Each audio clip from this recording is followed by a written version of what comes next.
Hello. I just wanted to address the problem about like prong collars. So recently I've been emailing the animal welfare about it, and they're saying the regulation is gonna end on the 15th of December 2019, and they trying to get the new set of rules onto it. I've been emailing the minister about it as well, and they're trying to like solve the problem. I'm trying to give them suggestions about like how to get the policies onto it and trying to get them out there so people can use it, because these tools are the most effective tools out there that can actually imitate the mother snipping, and it actually gives the right message to the dog, besides using a choke chain that doesn't give the information that's right to the dog.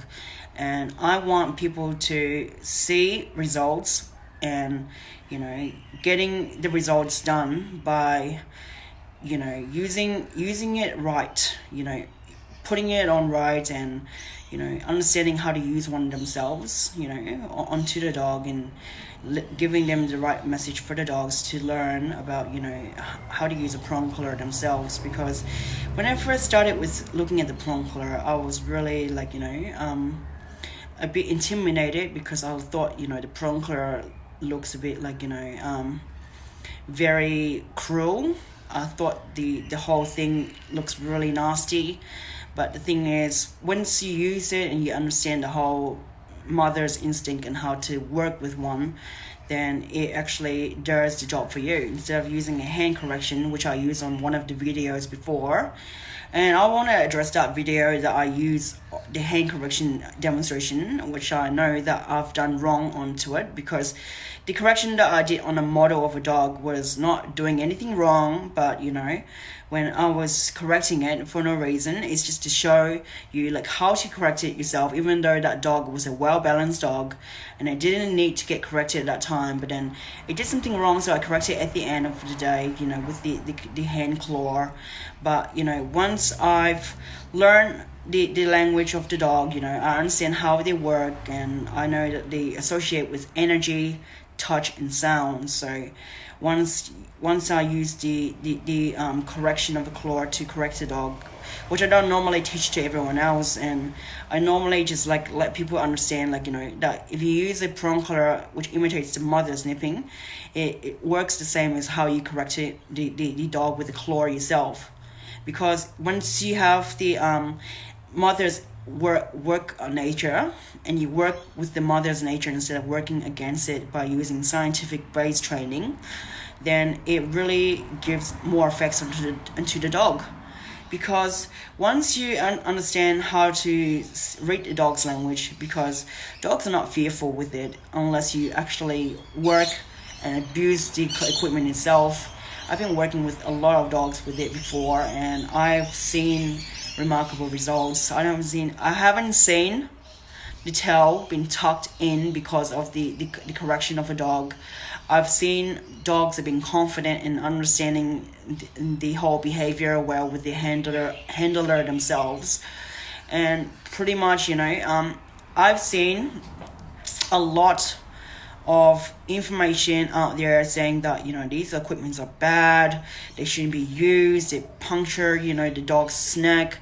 But it's because people have been purchasing the wrong equipment themselves. Like, I wouldn't recommend using China equipments that are made for prong collars, that's made by China.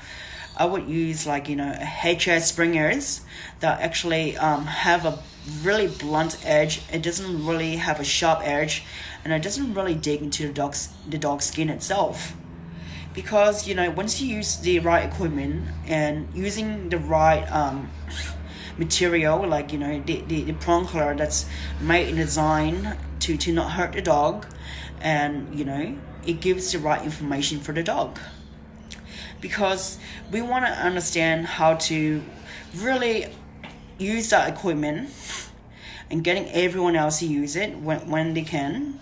I'm saying that dogs from 16 weeks can be used with that equipment, but not under the age of 16 weeks, because from there age of 16 weeks is really good for them to understand how to work with that collar themselves, because at the moment people don't understand the whole theory of leadership skills, and they're thinking it's been debunked by these researchers out there and saying that dogs are not working with you because you're the alpha and everything like that, and they're saying that leadership doesn't exist in dogs. When you work with a dog and you work with the whole pack of dogs, there's always going to be a pack rank going on. So if someone says that dogs don't run in packs, they do, because they're like the ancestors of the wolves. But the thing is, at the end of the day, they're not much difference to the wolf themselves. But the thing is, they talk in language themselves, like by nipping each other, by snapping each other with their mouth to do corrections. So basically, when we use like a prong collar onto a dog, it's exactly working the same. It's like giving a snap correction to the dog and letting them know the language of themselves. So basically, when it comes to dealing with dogs, with the right equipment, like using an e-collar as well, I use e-collars for like pressure training. Like, I haven't developed the whole e-collar system yet for the whole client base, but I am willing to do it soon in my course. But at the moment, some of the clients are experimenting the e-collars for the first time, so the dogs are being taught with the whole basic foundation before they even got introduced with the e-collar themselves.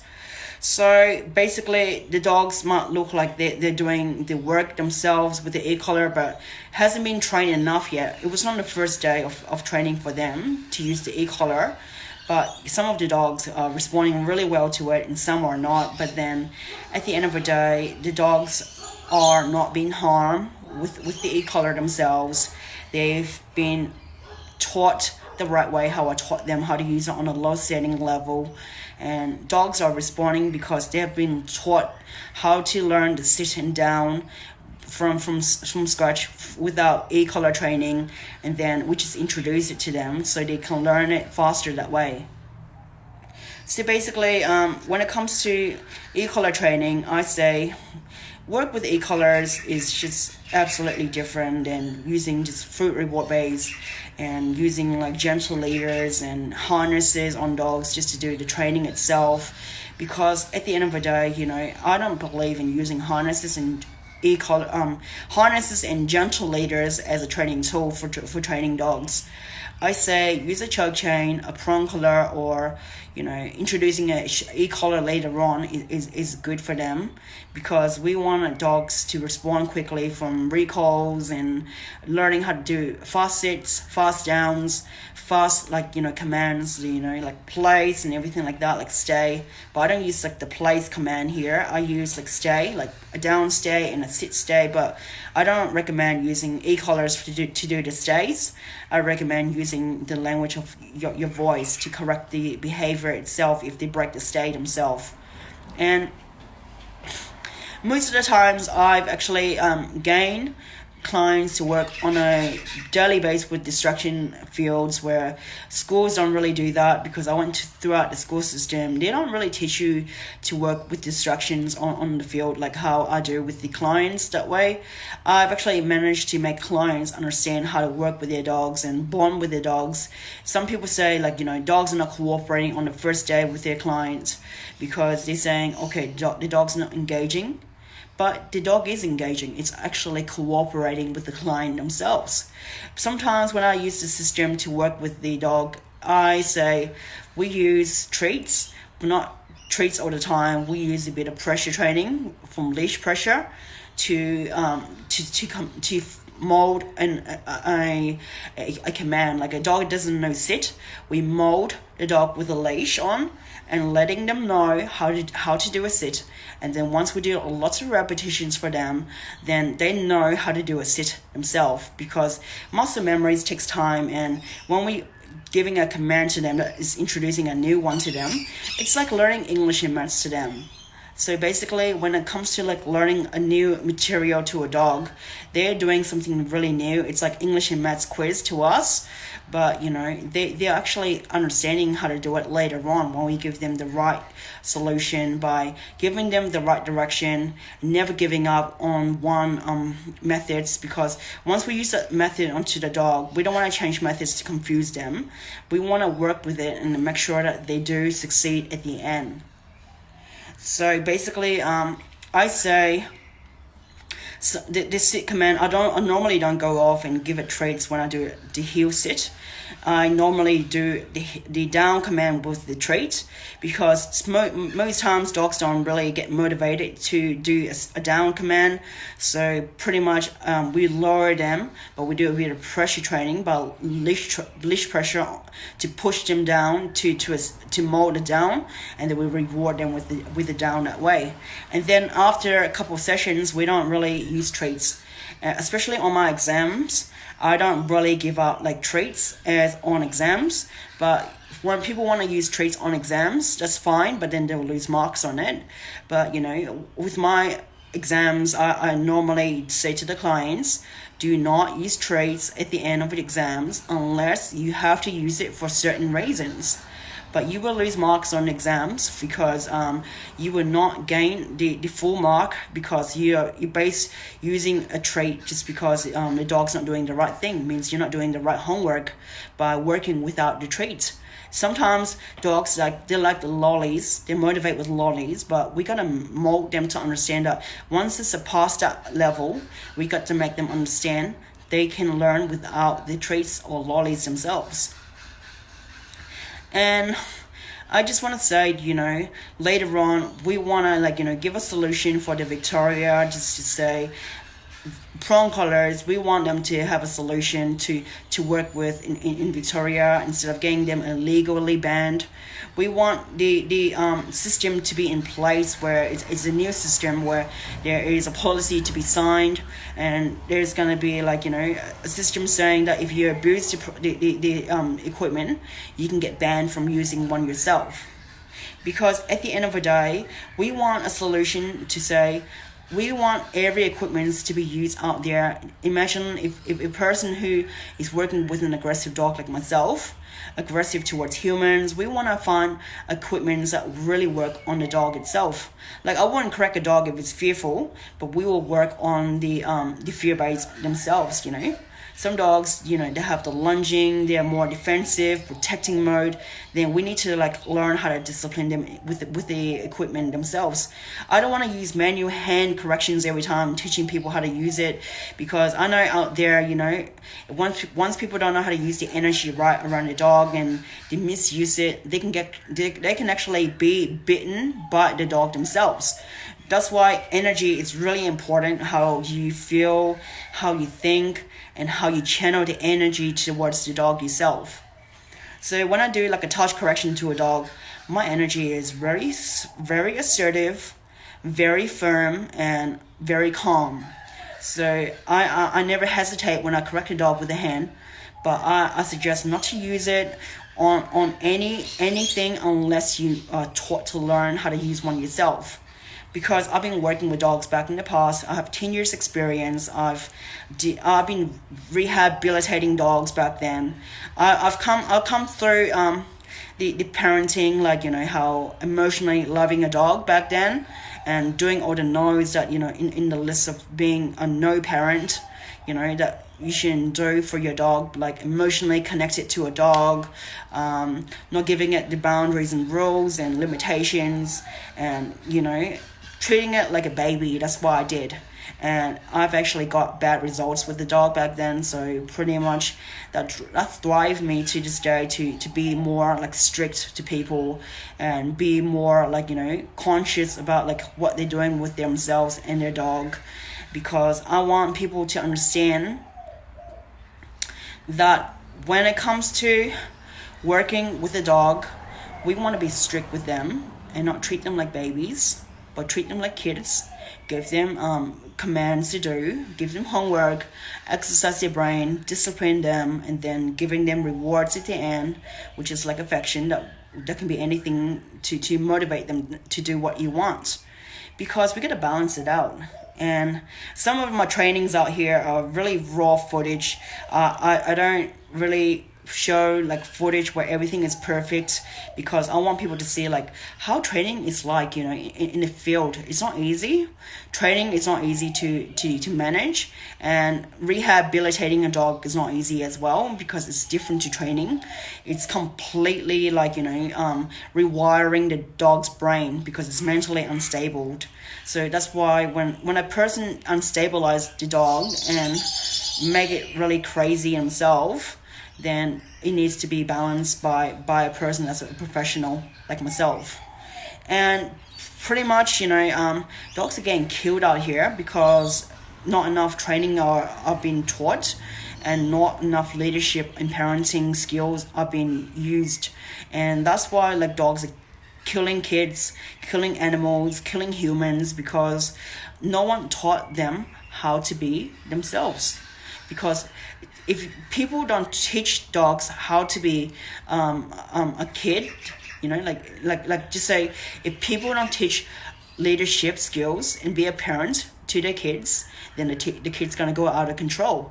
So that's why I say, be strict with them in the first place. I managed to build with a lot of females, and I know females out here are more emotionally connected to the animals, and I used to be the same. And I say to you guys that it's best to not it's best to not attach yourself with them, with the emotional connection with the animal, because emotionally connecting with the animal, it can actually damage the relationship. When you're emotionally attached and you're being clingy to the dog, or clingy to the puppy yourself because you miss something else, because no one's giving you that affection, and then you're using the affection with that dog to comfort yourself, that can actually hurt the relationship with the dog or the puppy itself. It's like, a kid, when you really giving it too much money and love and not any discipline and not any leadership skills, then the kid is just gonna go absolutely crazy, because you don't teach them how to show them that you're the parent of them. So that's why I say, work yourself by being the parent, being strict, by giving leadership skills. Leadership skills is like giving them exercise. Discipline and affection means giving them homeworks, disciplining them by correcting them properly, and giving them rewards, because not just rewards for everything they do, but reward them for the right thing. And it's time management that really matters the most, because like when it comes to managing a kid, you gotta time management them. And I will have kids one day, and I know how it's like to have kids like right now, because I used to mother like some kids back then. But I know it's not easy to manage a kid, but managing a puppy is like managing a 5-year-old toddler. That you need to learn how to discipline them and giving them affection and giving them homework, because if you don't really giving them the right direction that you want from them, then they're just gonna absolutely be different, like completely like out of control. That's why some people say like the alpha role is debunking, which I don't believe in that philosophy where they say it's gone, it's a myth. I still see people say it's a myth throughout the researchers and the people who say everything, that dog is number one. I don't believe dogs see themselves as number one. I see, leadership is being misused in that field, where, in showing the dog the confusion of seeing themselves as the leader, because they don't have a leadership guidance, because the mother of the pack used to guide them and be the leader of the pack themselves. So the mother used to be the leader, and the mother of the pack used to discipline, giving them affection and giving them exercise, and we haven't followed through. And that's why some problems can occur, because 80% of the problems occur because we taught the puppy or the dog to be like a human themselves. And I'm saying, a lot of people make mistakes, and I used to be the same, and I know how it's like to work with someone who has made plenty of mistakes like myself to understand the language of how dogs work right now, because ever since I did dog psychology myself, understanding the psychology around, it's a bit different than how we humans work. And we sometimes humanize them that way by giving them, like, the bed to sleep in and giving them the couch to stay on, but we never give them boundaries to say get off the boundaries and say you cannot stay on here unless we give you permission. Because at the end of the day, when we put them like the same as our level, the dog gets confused or the puppy gets confused, and they're thinking, okay, once you treat me so well, I'm just gonna like spoil, I'm just gonna like be a rotten kid to you. Because at the end of the day, you don't want to have like rotten kids, because the way of how you love them, you baby them, and you really showing them that message that you really care for them in that emotional love. But the way of dogs work is that they need tough love. They need a leader, which is the parent. They need to have a structured leadership balance, where you get to be the parent. You got to tell them what to do. You got to set the rules, boundaries, and limitations, just like exactly like how you set with kids, and how you give them homework, which is exercise.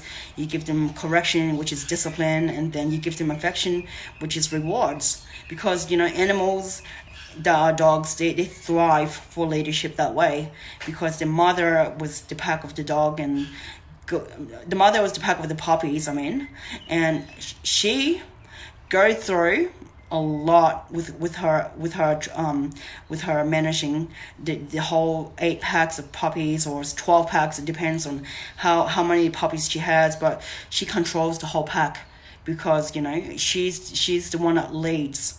She's the one that eat first, and show the puppies, give the remainings to the puppies when they're starving, because she doesn't like give the puppy food first, but she gives the food last to them, because she eats first, because she goes out there and hunt, and then she goes and eat first, and then she gives the remaining to the puppy, so the puppy can eat the remainings themselves. So basically the puppy just leads.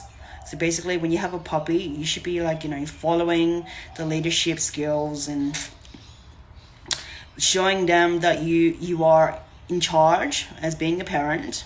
But in charge doesn't mean you're being the boss, means like you're being a bully to them. But in charge means being the strict parent yourself, to show them that, there's leadership inside the field. Just say if you were in the workforce and you have a strict manager that controls the whole system around, that makes you want to work, because you actually got a strict structure balance going on. And if you corrupt it with the behavior, then you get discipline, and then you get like a affection. If you really you get rewards once you you get rewards once you really work really hard to get what you are. But at the end of the day, once a strict manager is in charge, they control the whole resource around with everything else, and you're just working for them. Means like they're like the parent of you, because they're like in charge, being the top rank, and you're just a follower yourself and doing as you're told. So being the parent of a puppy is exactly the same as going through as being strict to them, and going through as being being the provider, and then being the person who gives out the resource to them, and providing everything that lets them know that you are in charge of the resource yourself. Because at the end of the day, puppies, they can develop resource guarding and everything like that if they see you as not the parent themselves, and if they see themselves as like the spoiled little brat who wants to get in charge of doing things, and they don't really want to listen to you, they want to do it their own way, then that's just gonna really hurt your relationship with them, because you don't really have that controlness to control them in that situation. So when it comes to problems like aggression, like fearful aggression, or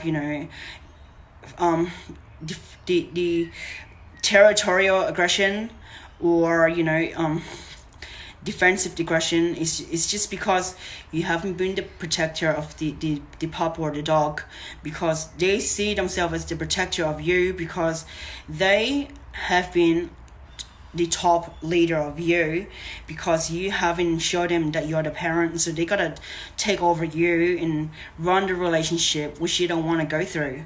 Because a lot of people go through that process where they don't know what the hell is going on with their dog or the puppy, because they haven't had experience of the canine education or understanding of what's going on. And sometimes people even rescue dogs and they're thinking it's okay to do any behavior, but they haven't exactly being the parent of the dog themselves, because they never know how to do leadership skills.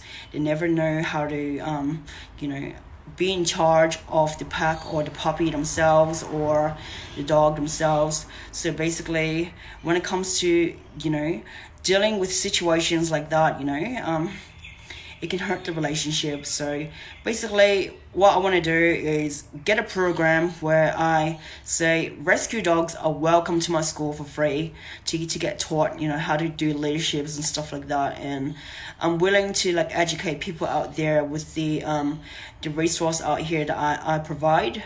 Even though there's more resource out there besides just me. There's online resource out there that you can learn how to be a leader yourself and be the parenting, be the good parent yourself instead of being the bad parent. It means letting the dog do whatever they want and make the dog do their own decisions, because it's like a kid. Kids don't make decisions themselves. We make decisions for them because we're the parent. Being the parent means making decisions for the kids. So basically, it's exactly the same as dogs. We gotta give them directions, the right directions, and letting them know how to be a kid. Be like a dog. But at the end of the day, treat them like how we would treat your kids. And you don't want bad kids. You want good kids. So that's why I say, treat them like how you would treat your kids. If you wanted to be the soft mom, then you're just gonna get a bad kid. If you want to be the strict mom, then or the strict dad yourself, then you're gonna get a good kid. So basically, I used to be the soft mom back then. I used to let them do whatever they want and giving them anything they want, and never give them rules, boundaries, and limitations. And then from there, I got a spoiled kid. So pretty much, I don't want people to go through that same boat where I came from. I want people to go through a process where they understand how to be a good parent, because they experience, because some person experiencing a bad parenting with their kids, and then they want to educate others how to be a good parent to the kids. So that's what I want to do, is educate you guys how to be good parents to your dogs, and how to be more understandable. Using the right equipment is using a choke chain, a prong collar, just to give them the idea of how to be themselves. Because once you actually teaching the mother's language to the dog, it's absolutely crystal clear. They understand the message properly. But if you don't really teach them in that language, then you teach them the human language, which they don't know. Because sometimes when we don't imprint the words into their brain, and then we just say dogs know the command straight off, they don't, because we got to implant words into their head so they know how to use the commands right that we want from them.